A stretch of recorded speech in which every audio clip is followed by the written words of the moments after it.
Om Shanti. Good morning. आज प्यारे मीठे बाप दादा के 23/6/23 के अनमोल महावाक्य सुनते हैं। मीठे बच्चे, तुम सबका प्राण आधार आया है तुम्हें जम घटों की दुखों की पीड़ा से छुड़ाने के लिए। वह तुम्हें स्वर्ग का वर्षा देता है, वह सर्वव्यापी नहीं है। प्रश्न है, इस राजयोग में कौन सा योग सदा ही कंबाइंड है? उत्तर, इस राजयोग में प्रजा योग सदा ही कंबाइंड है, क्योंकि राजा रानी के साथ साथ प्रजा भी चाहिए। अगर सब राजा बन जाए तो किस पर राज्य करेंगे? सब कहते हैं हम महाराजा महारानी बनेंगे, हम राजयोग सीखने के लिए यहाँ आते हैं, परंतु राजा रानी बनने के लिए बहुत हिम्मत चाहिए। क्या क्या चाहिए देखना आज। पूरी हिम्मत चाहिए, पूरा बल होना चाहिए, बाप पर पूरा बलि चढ़ना चाहिए, तब ही राजाई में आ सकेंगे। 3 बातें होंगी तब ही राजाई में आएंगे। गीत है प्रीतम आन मिलो सजना। ओम शांति। प्रीतम को कौन बुलाते हैं? कौन बुलाते हैं? प्रीतमा को सजनी व भक्ति कहा जाता है। बुलाते हैं साजन को, भगवान को अथवा बाप को। इसमें सर्वव्यापी का ज्ञान ठहरता नहीं। प्रीतम को बुलाते हैं आन मिलो। जीव आत्माएं अपने परमपिता परमात्मा को बुलाती है, ओ परमपिता परमात्मा आओ हम पर रहम करो। स्वर्ग में तो ऐसे नहीं बुलाएंगे, बरोबर यह दुखधाम है तो प्रीतम को बुलाते हैं। प्रीतम भगवान एक ही है, क्रिएटर एक ही है, विश्व अथवा सृष्टि का चक्र भी एक ही है। बच्चे जानते हैं कलयुग से फिर सतयुग होगा। सतयुग में फिर से एक आदि सनातन देवी देवताओं का राज्य होगा। यह नॉलेज है ना। तुम बच्चे जानते हो प्रीतम कैसे आए हैं। शिव तो निराकार है और तुम सब आत्माएं भी निराकार हो। यहाँ आए हो पार्ट बजाने। अब निराकार बाप कैसे आया? राजयोग किसने सिखलाया? श्री कृष्ण तो सतयुग स्थापन करने वाला नहीं है, समझा? सतयुग में राज्य करने वाले हैं वो, लेकिन स्थापना वो नहीं करते हैं। उनको रचयिता नहीं कहेंगे। सभी जीव आत्माओं का प्रीतम एक परमपिता परमात्मा क्रिएटर निराकार को कहेंगे। कहते हैं मेरा जन्म शिव जयंती मनाते हैं। मेरा जन्म कोई श्री कृष्ण सदृश नहीं होता। श्री कृष्ण माँ के गर्भ से कैसे जन्म लेते हैं, वह भी बच्चों को साक्षात्कार कराया हुआ है। बाबा कहते मेरा नाम रुद्र है। गीता में भी है, यह है रुद्र ज्ञान यज्ञ, अर्थात शिव का रचा हुआ यज्ञ। तो जरूर निराकार शिव को साकार में आना पड़े। बाबा समझाते इस गीत के 2 अक्षर से ही सर्वव्यापी का ज्ञान निकल जाता है। प्रीतम आन मिलो। आन मिलो इसका मतलब है कहीं और जगह पे रहते हैं और उनको आके हमें मिलना है। इसका मतलब भगवान सर्वव्यापी नहीं है। प्रीतम को श्री कृष्ण नहीं कहेंगे। कहते ओ गॉड फादर, ओ प्राणाधार, प्राणों को आधार देने वाला, सबका प्राण आधार। सभी को जम घटों के दुख की पीड़ा से छुड़ाते तो जरूर उनको आना पड़े। बाबा कहते मैं कल्प कल्प कल्प के संगम युग आता, यही कल्याणकारी संगम युग है। सतयुग के बाद 2 कलाएं फिर कम होती है। कहाँ? त्रेता युग में। हाँ, तो बाबा कहते कि संगम युग ही चढ़ती कला का युग है, इसमें बुद्धि से काम लेना चाहिए। संगम युग चढ़ती कला का युग है, इसमें किसका काम है? बुद्धि का काम है। नए के लिए तो बहुत समझाते, सहज है। तुम्हारा बाप निराकार परमपिता परमात्मा शिव है, उनको ही याद करो बस। और कोई गुरु गोसाई आदि के सब मंत्र सब है भक्ति मार्ग के। भक्ति आधा कल्प चलती है और ज्ञान का वर्षा आधा कल्प चलता है। ज्ञान वहाँ नहीं रहेगा। ज्ञान दिया जाता है दुर्गति से सद्गति में ले जाने के लिए। गुरु का काम है शिष्य अथवा फॉलोअर्स की गति सद्गति करना, परंतु वो ये नहीं जानते कि गति सद्गति क्या है। गाते भी है सर्व का सद्गति दाता राम है, पतित पावन सर्व सीताओं का राम। वो राम कौन है? परमपिता शिव परमात्मा। बच्चे जानते हैं सतयुग में एक ही धर्म रहता है, सूर्यवंशी राज्य करते हैं। तो प्यारे बाबा कहते फिर रामराज्य में दो कलाएं कम होती है, वहाँ रावण आदि होते नहीं, कोई भी उपद्रव नहीं। यह सारी दुनिया ही लंका है, रावण का राज्य है। क्यों उपद्रव है? क्योंकि ये रावण का राज्य है। इस समय सब मनुष्य बंदर से भी बदतर है, क्योंकि सभी में 5 विकार प्रवेश है। कितना मनुष्यों में क्रोध है, एक दो को कैसे मारते रहते हैं, मरने मारने की तैयारी करते हैं। तुम सब विकारी थे, अभी निर्विकारी बन रहे हैं। अब बाबा आकर के रावण पर जीत पहनाते। शास्त्रों में क्या क्या बातें लिख दी, ऐसे थोड़ी पूंछ को आग लगी और उससे लंका जल गई। कौन सी पूंछ को आग लगानी है? हम सभी हनुमान महावीर हैं, तो हमारी जो मैंपन की पूंछ है उसको हमें क्या करना है? आग लगानी है, माना? इससे हमें छूटना है, तभी तो क्या होगा? रावण की लंका जल जाएगी। वास्तव में यह लंका सारी दुनिया है। तुम ब्राह्मण कुलभूषण बच्चे ही पहले पतित थे, अभी तुम माया रावण पर जीत पाते हो। बाबा ने आकर बुद्धि का ताला खोला है। बुद्धिवानों की बुद्धि बाप है। मनुष्य तो क्या क्या बातें सुनाकर माथा ही खराब कर देते। बाबा कहते हैं यह फिर भी होना ही है। मनुष्य तो क्या क्या बातें सुनाते हैं। सर्वव्यापी का ज्ञान पहले नहीं था। देखो क्या कहते थे पहले के ज़माने में लोग? परमात्मा बेअंत है। परमात्मा है, लेकिन वो कैसे है? बेअंत है, उसका कोई अंत नहीं है। बेअंत कहे फिर उनको फिर सर्वव्यापी कहना कितनी बड़ी भूल है। शिवोहम तत्त्वम कह देते हैं, कभी शिवोहम कहते हैं, फिर कभी ब्रह्मोहम कहते हैं, अहम ब्रह्मास्मि कहते हैं। ये सब कुछ रॉन्ग है। ब्रह्म तो रहने का स्थान है। शिव बाबा ब्रह्म तत्व में रहते, इसलिए इनका नाम ब्रह्मांड है। हम आत्माएं भी वहाँ की रहने वाली हैं। वे लोग फिर शिव को नाम रूप से न्यारा कह देते हैं। ये सब बातें समझाने की है। सो भी जब एक हफ्ता रेगुलर समझे तब ज्ञान से चोली रंग जाए। ज्ञान से चोली कब रंगेगी? जब एक सप्ताह अच्छी तरह से ज्ञान सुनेंगे। इसका मतलब 7 डेज कोर्स करेंगे। समझाना है तुम्हारा बेहद का बाप है, जिससे भारत को जीवन मुक्ति का वर्षा मिलता है, बाकी सबको मुक्ति का वर्षा मिलता है। बाबा कहते बच्चा भी नाटक पूरा होता। तुम्हारे 84 जन्म पूरे हुए, इतना समय पार्ट बजाया, अब वापस घर जाना है। बाबा आकर के हमारे लिए राजधानी स्थापन कर रहे हैं, तो जरूर संगम पर ही स्थापन हो। तब तो सतयुग में तुम वर्षा लो ना।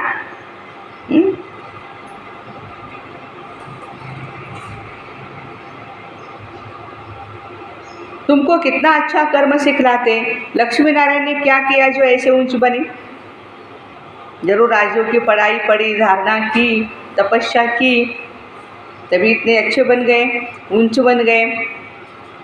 वहाँ तो लक्ष्मी नारायण का राज्य है। यह है कल्याणकारी संगम युग। इसमें अच्छी रीति पुरुषार्थ करना है। सभी बच्चों को अच्छी रीति इसमें पुरुषार्थ करना है। बाबा कहते हैं यह देह का भान छोड़, अपने को आत्मा निश्चय कर, मुझ बाप को याद करो। वो आगे की लाइन है। देह का भान भी छोड़ना है, अपने को आत्मा भी निश्चय करना है, फिर बाबा को याद करना है। तुम धक्के खाकर थक गए हो ना। ब्रह्मा मुख वंशावली ब्राह्मण ब्राह्मणियाँ ही त्रिकालदर्शी बनते हैं। बनाने वाला है बाप। स्वदर्शन चक्र भी तुम फिराते हो। विष्णु कोई त्रिकालदर्शी नहीं है। उन्होंने फिर विष्णु को अलंकार दे दिए हैं। वास्तव में त्रिकालदर्शी तुम ब्राह्मण बनते हो। वर्णों का भी समझाया है। चोटी है ब्राह्मण वर्ण। भारतवासी चित्र बनाते, चोटी नहीं देते। ब्राह्मण वर्ण ही गुम कर दिया, 4 वर्ण ही वो बोलते हैं, सभी को पता है शास्त्रों में। लेकिन 5वां ब्राह्मण गुम कर दिया। प्रजापिता ब्रह्मा है ना, तो पहले ब्राह्मणों की चोटी होनी चाहिए। अभी तुम मुख वंशावली ब्राह्मण बने हो। गीत में भी सुना कौन सा गीत है प्यारा? प्रीतम आन मिलो। सर्वव्यापी की बात नहीं। अभी तुम सब प्रीतम माए प्रीतम के सन्मुख बैठी हो। प्रीतम अपना स्वर्ग का वर्षा दे रहे हैं। कितना अच्छा प्रीतम है। कहते हैं श्री कृष्ण ने भगाया पट रानी बनाने के लिए, परंतु समझते नहीं पट रानी क्या चीज़ है।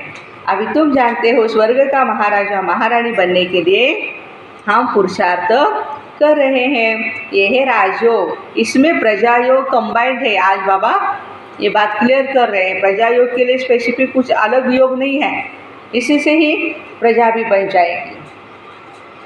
सिर्फ राजा रानी थोड़े ही बनेंगे, सब कहते हैं महाराजा महारानी बनेंगे। अच्छा, हम आए हैं राजयोग सीखने, परंतु सब थोड़े ही महाराजा महारानी बनेंगे। इसके लिए हिम्मत चाहिए। राजा रानी में क्या होती है भाई? हिम्मत होती है, पूरा बल होना चाहिए, आत्मिक बल पूरा होना चाहिए। दो बातें। और भक्ति मार्ग में जब नवदा भक्ति करते हैं तब साक्षात्कार होता है। शिव पर भी बलि चढ़ते हैं।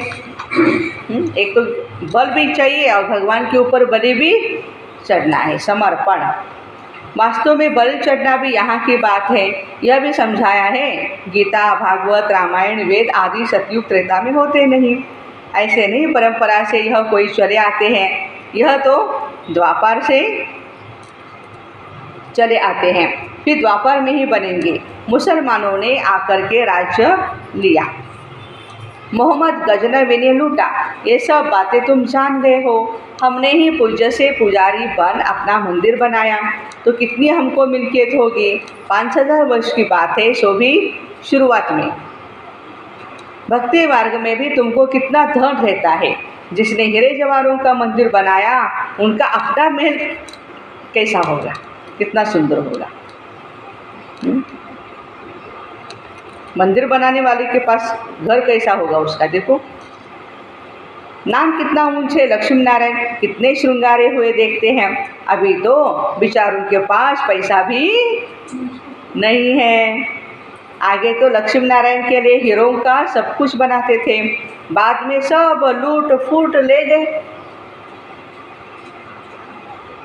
वहाँ तो सोने की ईंटें होती है, तुम ऐसे महलों में रहते हो। ऐसे महल बनाते हैं, अक्ल भी अच्छा रहता है। अभी तो बेअक्ल हो गए, तब तो कंगाल हुए।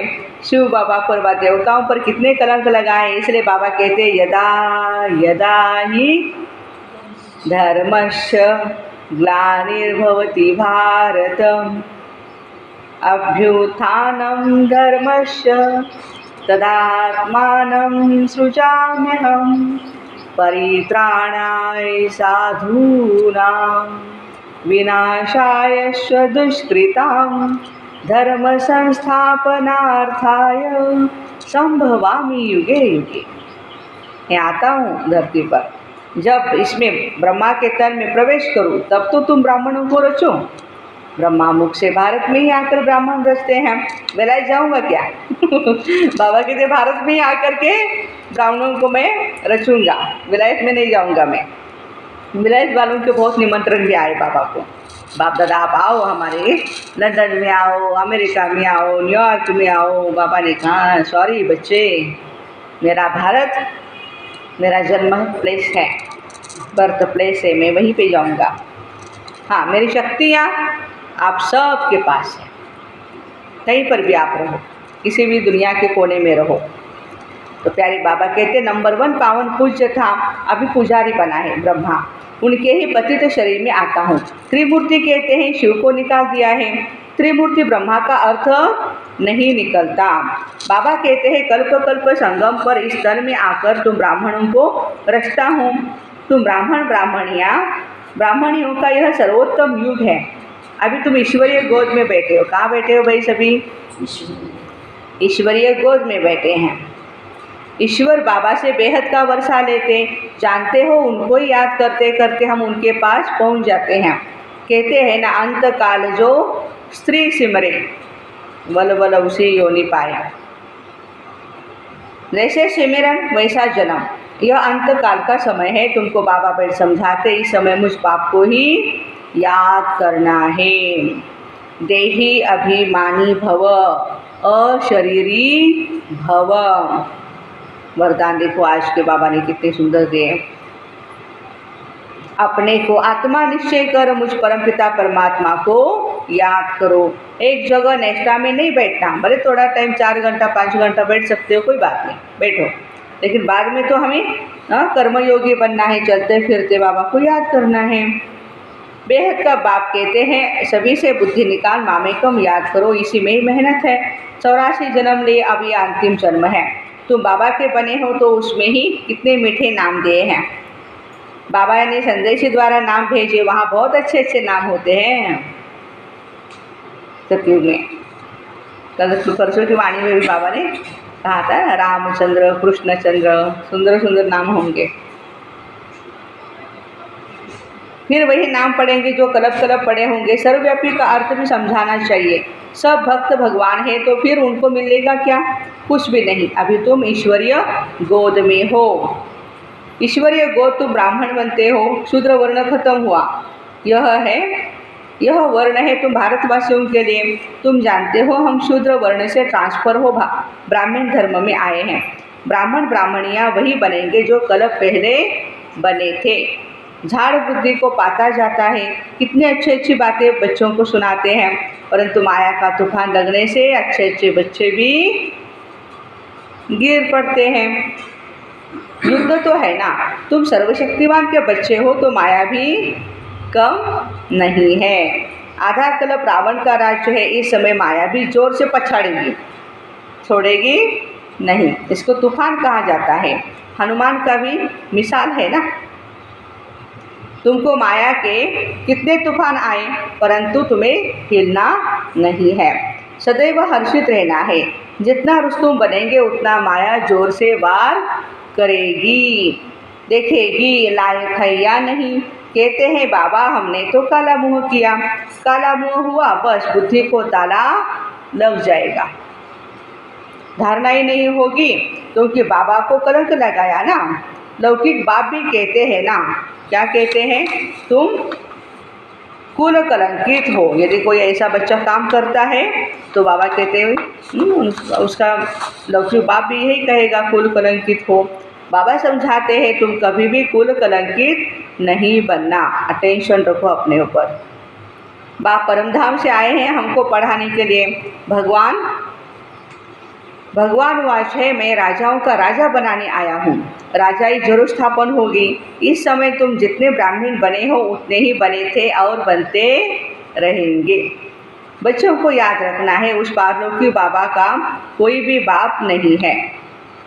वह है सुप्रीम नॉलेजफुल, मनुष्य सृष्टि का बीज रूप चैतन्य, पतित पावन, रहमदिल, नॉलेजफुल, ब्लिसफुल। उन पर कोई ब्लिस करने वाला नहीं है। वह खुद ही बाप टीचर सतगुरु है। बेहद बाप के घर में तुम सन्मुख बैठे हो। यह है ईश्वरीय कुटुंब। वृद्धि को पाते जाएंगे। 84 का चक्र भी बुद्धि में याद है। हम सो देवता इतने जन्म, हम सो क्षत्रिय इतने जन्म, फिर हम सो देवता बनेंगे। माया दुखधाम बनाती है, बाबा आकर के उसको सुखधाम बनाते हैं। कितना सहज है। खूब पुरुषार्थ करना चाहिए। अभी टाइम है, बाबा कहते खूब पुरुषार्थ करो। अभी तो अंत का भी अंत है। आपका पुरुषार्थ कल्प कल्प के लिए तुम्हारा पुरुषार्थ बन जाएगा। कहेंगे कल्प कल्पांतर हम ऐसा पुरुषार्थ करते आए हैं। मम्मा बाबा भी पुरुषार्थ करते हैं। यही फिर पूज्य सो देवी देवता लक्ष्मी नारायण बनेंगे। श्रीमत पर हम श्रेष्ठ बनेंगे। अच्छा, मीठे मीठे सिकिलते बच्चों प्रति माता पिता बाप दादा का याद प्यार और गुड मॉर्निंग। रूहानी बाप की रूहानी बच्चों को नमस्ते। हम रूहानी बच्चों की रूहानी माता पिता बाप दादा को याद प्यार, गुड मॉर्निंग और नमस्ते। वाह बाबा वाह, शुक्रिया बाबा शुक्रिया। धारणा के लिए मुख्य सार है, इस अंतकाल के समय में एक बाप को ही याद करने का अभ्यास करना है। अशरीरी बनना है, कभी भी कुल कलंकित नहीं बनना है। माया के तूफानों में हिलना नहीं है, सदा हर्षित रहना है। वरदान, अपने चेहरे रूपी दर्पण द्वारा मन की शक्तियों का साक्षात्कार कराने वाले योगी तू आत्मा भव। जो मन में होता है उसकी झलक मस्तक पर जरूर आती है। ऐसे नहीं समझना मन में तो हमारे बहुत कुछ है, लेकिन मन की शक्ति का दर्पण चेहरा अर्थात मुखड़ा है। कितना भी आप कहो हमारा योग बहुत अच्छा है, सदा हम खुशी में नाचते हैं, लेकिन चेहरा उदास देख कोई भी नहीं मानेगा। पा लिया इसी खुशी की चमक चेहरे से दिखाई दे। खुश्क चेहरा नहीं दिखाई दे, खुशी का चेहरा दिखाई दे, तब कहेंगे योगी तू आत्मा। स्लोगन है, जब सरल स्वभाव, सरल बोल, सरलता संपन्न कर्म हो, तब बाप का नाम बाला कर सकेंगे। जब सरल स्वभाव, सरल बोल, सरलता संपन्न कर्म हो, तब बाप का नाम बाला कर सकेंगे। तो ऐसे अपने चेहरे रूपी दर्पण द्वारा मन के शक्तियों का साक्षात्कार कराने वाले योगी तू आत्मा भाई बहनों को ओम शांति। Have a nice day. Happy Friday.